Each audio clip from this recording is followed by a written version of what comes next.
If you're looking for magic, you are in the right place last night on ESPN. Game 7, overtime.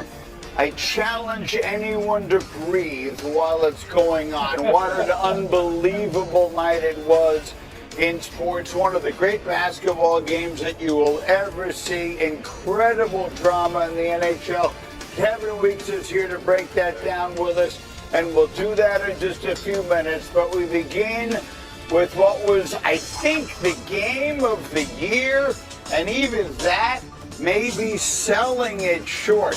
Victor Wembanyama leading the Spurs into OKC for Game 1 of the West Final. That's SGA getting the MVP for the second straight year. Let's take this right to the fourth quarter. Spurs are up by 8, and Wemby was working down low. Look at how he's able to find every angle. They're all over him. That's great defense. Spurs at 10-point lead. They have an advantage, but chipping away. Here come the Thunder. SGA lost the foul. Free throw no good. OKC down by 5. 3.5 to go. Thunder down by 3. Monica, how about Alex Caruso's night? I thought that he was going to be the hero until we got into that the first overtime period, really. But defensively, he was all over the place. He hit big shots. You see one there. He was really making life a little challenging for Victor Wembanyama down the stretch. Caruso with 31. Then it's Shannon popping the cork. Spurs take a 2-point lead. Brady! We got 20 seconds to go. This thing is insane! Hey, look at this move, Wilbon. Come on. I mean, what are we going to do here? That was a part like Kareem, part Olajuwon, part Wilt. Jesus! Spurs a 2-point lead. SGA, what have he got?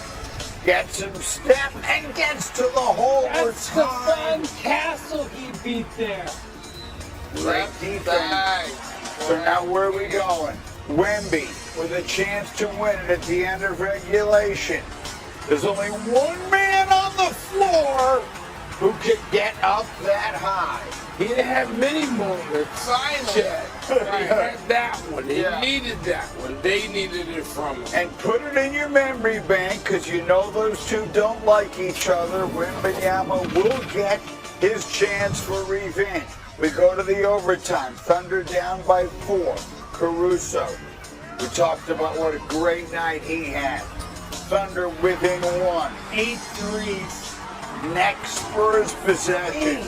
Wendy, they really missed De'Aaron Fox. Turnovers all over the place for San Antonio. This game would not have gotten overtime if had not for the 11-3 Steph passes. They got steal of the stuff. Now a minute to go. It's a 1-point game. SGA working on Wemby and throws it down. The Thunder are up by 3. So what are you going to do, San Antonio? Down 3. You got the big fella. What's he going to do? You're kidding. Stunning moment of the night right there. That ball.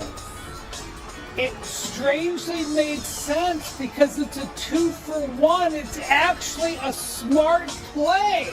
We go to double overtime off the Steph 3 from Wembanyama, tied at 108. In the OT, Wemby, revenge, throwing it down hard, Spurs up a deuce. How did he have more energy? He was barely getting up the court, and he had more energy than everybody else. Man, of all the things that were so impressive tonight, you're right, Wendy. That second overtime performance, I should say. That was Dylan Harper. Now here's Jalen Williams. The Thunder getting within 1 as this was back and forth. Next Thunder possession. Remember, we talked about Wemby getting a shot block, but Chet. Not there. Not now. And look at him talking right in his face. and I can speak French, so I think I know what he said. 30 seconds to go. It's a 4-point game. Wemby off the alley-oop. Game of his life. Victor Wembanyama, 41 points, 24 rebounds, and 3 blocks. The last of which came here with 22 seconds to play. Get it out of there. On. Sacre bleu, the Spurs steal game 1. Wembanyama with a performance for the ages. Someone texted me, it looked like wilt, and that someone was Michael Wilbon, who texted me last night during the game. Wembanyama, one of the genuinely great performances that you will ever see. He becomes the youngest player in playoff history with a 40-20 game, breaking a 56-year-old record previously held by Kareem Abdul-Jabbar. Wemby outperforming the MVP SGA last night. SGA had 24 points on 23 shots. And after the game, Wemby was talking about, among other things, losing out on that award. Pretty natural response for a competitor to see another competitor get something that he wants, you know, whether it's the MVP trophy or whatever it might be. Just curious if that was in your mind at all, knowing that Shea had got that award and you were in the top 3 for it, and, you know, did any part of tonight feel personal? Some of your facial expressions kind of look like you were really going for it. Yeah, for sure. Everything you just said. I still got a lot to learn.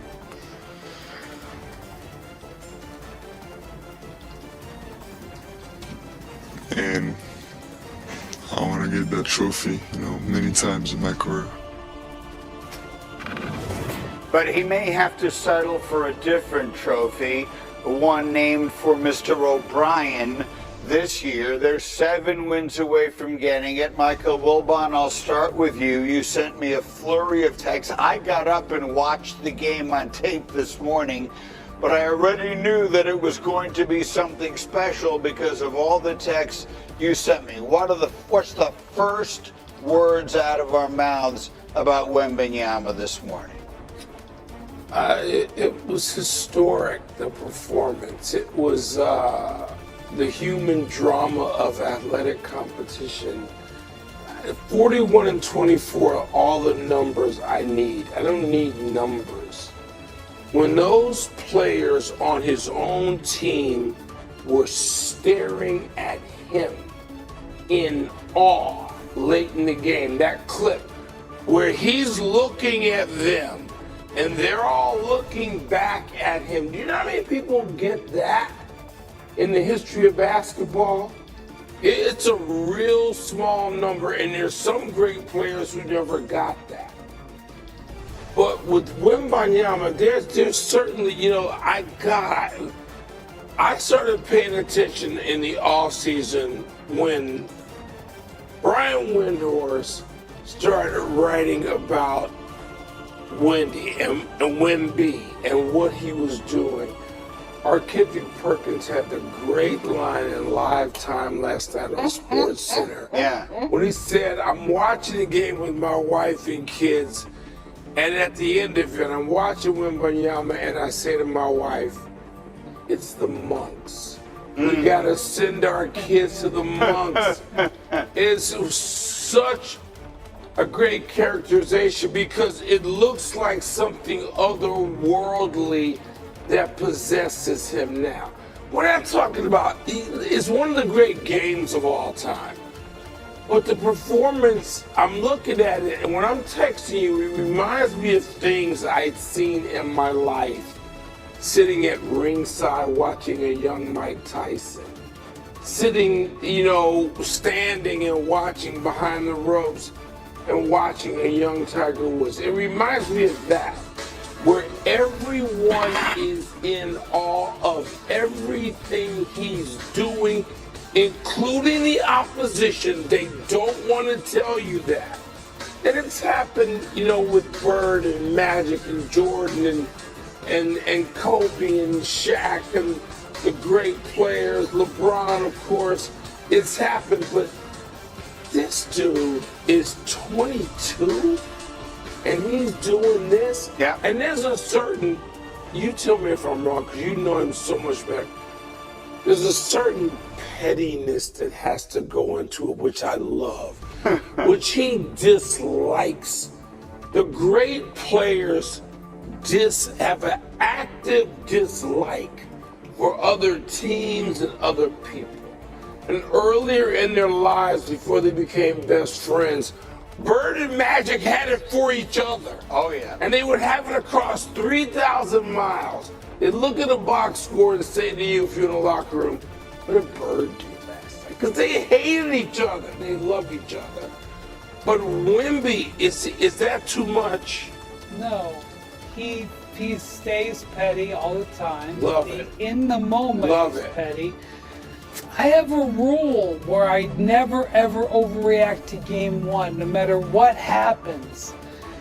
But I'm really, really trying to stay disciplined in that because I'm not sure how you're beating them 4 out of 7. And I mean like going forward. And this game, like Shai Gilgeous-Alexander, they made it clear they're going to just swarm him. It's going to be a real difficulty for the Thunder to overcome that. I'm not sure what the game plan that I thought they did a good job on him last night. Like, I know that the stats are crazy. I'm not sure they can do that much better on him. I'm not sure how you take him 4 out of 7 at this point.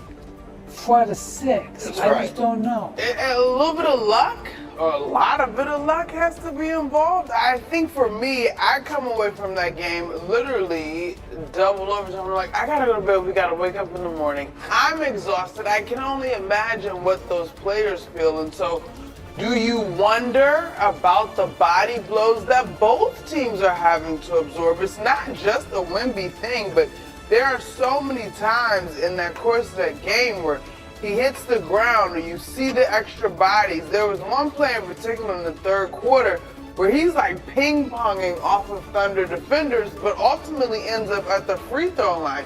And to Perk's point, as we take a look at this play, like this is what Wemby is talking about in terms of the Thunder doing a decent job. We're going to be physical. We're going to send a second line of help. He gets knocked down on this